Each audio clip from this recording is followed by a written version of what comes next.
जय महाराष्ट्र. सर्वात आधी लवकर समजून घेऊ की नेमकं सबडिव्हिजन प्लॉट म्हणजे नेमकं काय असतं. बघा, उदाहरणार्थ समजा 2000 स्क्वेअर फूटचा एक मोठा प्लॉट होता. त्यापैकी 2 तुकडे केल्यानंतर 1000 स्क्वेअर फूट असे 2 प्लॉट झाले आणि त्यापैकी एक प्लॉट आपण विकत घेत आहोत. आता सबडिव्हिजन म्हणजे फक्त 2 प्लॉटचे नसते, तर होऊ शकते की एक मोठा प्लॉट असेल, त्याचे 3 तुकडे झाले असतील, 4 तुकडे झाले असतील, कितीही तुकडे जे नियमाप्रमाणे होऊ शकतात. त्यापैकी जर आपण एक तुकडा विकत घेत आहोत, उदाहरण म्हणून आपण हेच घेऊ की 2000 स्क्वेअर फूटपैकी सबडिव्हिजन झाल्यानंतर 1000 स्क्वेअर फूटचा प्लॉट तुम्ही घेणार आहात, विकत घेणार आहात. अशा वेळी काय काळजी घेणं अपेक्षित आहे? सर्वात महत्त्वाचा मुद्दा म्हणजे असा की सबडिव्हिजन प्लॉट जर तुम्ही विकत घेत आहात तर सर्वात आधी चेक करा की खरोखर त्या प्लॉटचे सबडिव्हिजन झालेले आहे की नाही. आता नेमकं कसं समजणार की आपल्याला सबडिव्हिजन झालेले आहे की नाही? बघा, त्यासाठी सर्वात महत्त्वाचा मुद्दा तो म्हणजे असा की खरेदी जी तुम्ही करत आहात किंवा ज्याला आपण सेल डीड म्हणतो, यावर पूर्णपणे निर्भर राहू नका. त्याचं कारण मी तुम्हाला सांगतो की जेव्हा बांधकाम परवानगी किंवा इतर कोणत्याही प्रॉपर्टी रिलेटेड जेव्हा डॉक्युमेंट चेक केले जातात, त्यावेळी खरेदी किंवा सेल डीड हा सर्वात शेवटचा डॉक्युमेंट चेक होतो किंवा त्याचे महत्त्व हे सर्वात कमी असते. हो, हे ऐकून तुम्हाला वेगळं वाटेल. त्याचं कारण की खरेदी ही बनावट बनवल्या जाऊ शकते, पण जे महत्त्वाचे डॉक्युमेंट असतात त्यामधील सर्वात पहिला डॉक्युमेंट म्हणजे तुमच्या सबडिव्हिजनची ऑर्डर. आता सबडिव्हिजनची ऑर्डर कशी असते, त्यानंतर त्याचं नेमकं फॉर्मॅट काय असतो, हे डिस्क्रिप्शनमध्ये एक लिंक आहे, तिथून तुम्ही सॅम्पल बघून घेऊ शकता. दुसरा भाग, त्याच सबडिव्हिजनच्या ऑर्डर बरोबर जो सबडिव्हिजनचा नकाशा आहे, म्हणजे मी जे उदाहरण दिलं तुम्हाला की 2000 स्क्वेअर फूटचा प्लॉट होता, त्याचे 2 तुकडे झाले, एक 1000 आणि दुसरा 1000, तर हे नेमकं एका नकाशावर तुम्हाला मिळणार. त्या नकाशावर संबंधित ऑथॉरिटी म्हणजे नगरपालिका किंवा महानगरपालिका यांचं डिजिटल सिग्नेचर असणार आणि संबंधित इंजिनियरचे सुद्धा डिजिटल सिग्नेचर असणार. म्हणजे काय, दुसरा महत्त्वाचा डॉक्युमेंट म्हणजे सबडिव्हिजनचे परवाना मिळालेला नकाशा किंवा आपण सबडिव्हिजन मॅप म्हणू साध्या भाषेमध्ये. आणि त्यानंतर जो महत्त्वाचा भाग आहे तो म्हणजे की तुमचा जो 7/12 आहे, त्या 7/12वर जो एकूण क्षेत्रफळ होते टोटल प्लॉटचे 2000 स्क्वेअर फूट प्लॉटचे, याचे विभाजन झालेले आहे की नाही हे बघा. तुम्ही ज्या व्यक्तीकडून विकत घेता, उदाहरणार्थ तुम्ही माझ्याकडून जर विकत घेतात, सूरज यांच्याकडून, तर यांनी त्याचे सबडिव्हिजन केल्यानंतर त्याचे क्षेत्रफळ तसे 7/12वर लिहिलेले आहे की नाही हे चेक करून घ्या. महत्त्वाचं म्हणजे हे फक्त 3च डॉक्युमेंट जे आहेत हे तुम्हाला चेक करायचे आहेत आणि सर्व सॅम्पल तुम्हाला डिस्क्रिप्शनमध्ये मिळून जातील.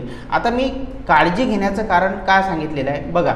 काय होते, जेव्हा तुम्ही सबडिव्हिजनचा प्लॉट घ्याल त्यावेळी होऊ शकते तुमच्या खरेदीमध्ये असा उल्लेख असेल की संबंधित प्लॉट हा सबडिवायडेड झालेला आहे किंवा याचे सबडिव्हिजन झालेले आहे. मात्र जे मी डॉक्युमेंट आता तुम्हाला सांगितले यापैकी जर कोणताही डॉक्युमेंट तुमच्याकडे नसेल की जो प्रूव्ह करत आहे किंवा ज्याला आपण म्हणू की ज्यामुळे आपल्याला समजेल की खरोखर प्लॉट सबडिवायडेड झालेला आहे की नाही, तर अशा केसमध्ये तुमची फसवणूक होऊ शकते. आणि नेमकं याचा रिझल्ट किंवा याचा परिणाम काय होणार बघा.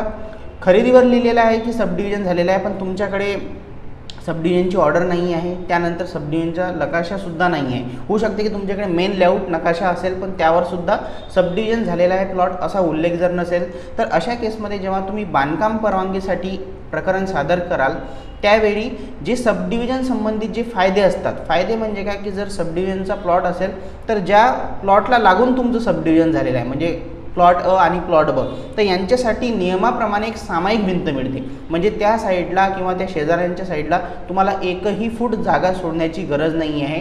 फक्त रोड साईडला आणि जे अपोजिट प्लॉट असतील म्हणजे प्लॉट नंबर 7चे सबडिव्हिजन झाले, प्लॉट 7A, प्लॉट 7B आणि त्यानंतर जो 8 नंबर असेल फक्त त्या साईडला तुम्हाला जागा सोडावी लागेल.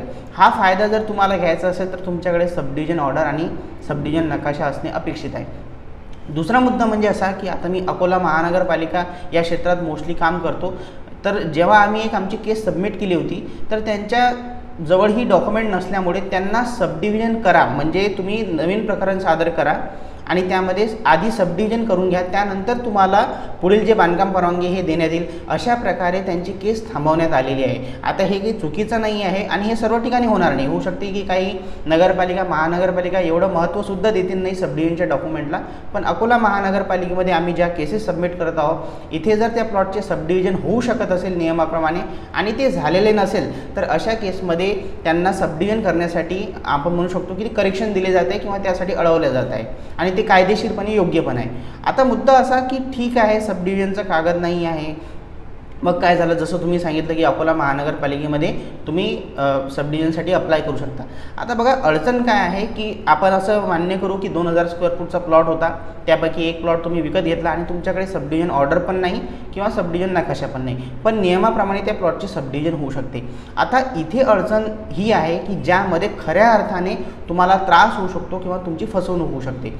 उदाहरणार्थ माझा जो प्लॉट होता 2000 स्क्वेअर फूट, त्यामध्ये मी 2 तुकडे केले, 1000 आणि 1000 अशा प्रकारे. त्यापैकी जो एक भाग आहे प्लॉट क्रमांक 7A यावर ऑलरेडी माझे घर बांधकाम झालेले आहे आणि तुम्ही 7B आता विकत घेता, जो की खाली प्लॉट आहे त्यातील भाग समजा, ज्याचे अजून सब डिव्हिजन झालेले नाही आहे. आता तुम्हाला जर हे सब डिव्हिजनचे करेक्शन आले तर तुमची अडचण अशी होणार की जर तुम्हाला सब डिव्हिजन करायचे आहे तर तुम्हाला सब डिव्हिजनसाठी लागणारे जे डॉक्युमेंट आहे ते सर्व स्वतःच्या प्लॉटचे तर लागतीलच, पण जो त्यामधील भाग आहे म्हणजे माझा प्लॉट आहे त्याचे सुद्धा डॉक्युमेंट लागतील. आता इथे अडचण अशी आहे की जर तुमचे शेजारी किंवा ज्या ओनरकडे तो प्लॉट आहे ते जर समजदार असतील तर ते स्वतः तुम्हाला ते डॉक्युमेंट देतील. तो खर्च आपसांमध्ये तुम्ही दोघांमध्ये वाटून घेऊ शकता आणि सब डिव्हिजन मिळवू शकता. पण जर काही ओनर किंवा शेजारी असे असतील की ज्यांनी बांधकाम केलेलं आहे आणि ते आता म्हणत आहेत की मला या सब डिव्हिजन या कागदाची गरज नाही आहे, तर अशा वेळी तुम्हाला पूर्ण पैसे भरावे लागू शकतात. चला ठीक आहे, तुम्ही पूर्ण पैसे भराल पण की ठीक आहे सब डिव्हिजनचं काम मला आहे तर मी पूर्ण पैसे भरतो. पण जर त्या शेजाऱ्यांनी म्हटलं की नाही मी तुम्हाला माझी टॅक्स पावती देत नाही, माझी खरेदी देत नाही किंवा माझे कोणताही डॉक्युमेंट मी तुम्हाला देत नाही, तर अशा केसमध्ये सब डिव्हिजन होत असताना सुद्धा तुम्हाला सब डिव्हिजन मिळणार नाही, कारण तुम्ही जे डॉक्युमेंट आहे त्याची पूर्तता करू शकत नाही आहात. म्हणून मी हा व्हिडिओ स्पेशली अपलोड केला बिकॉज आमच्या एका ओनरच्या बाबतीत अशीच अडचण आलेली आहे. त्यांचे शेजारी तयार नाही आहेत डॉक्युमेंट द्यायला. त्यांचा प्लॉटचं सब डिव्हिजन होऊ शकते पण शेजारच्यांमुळे आज ती केस पेंडिंगमध्ये आहे. तर आय होप की तुम्हाला समजलं असेल की सब डिव्हिजन प्लॉट घेताना ही काळजी घेणं फार महत्त्वाचं आहे आणि हे डॉक्युमेंट्स सर्व तुम्हाला डिस्क्रिप्शनमध्ये मिळून जातील, तुम्ही चेक करू शकता. धन्यवाद.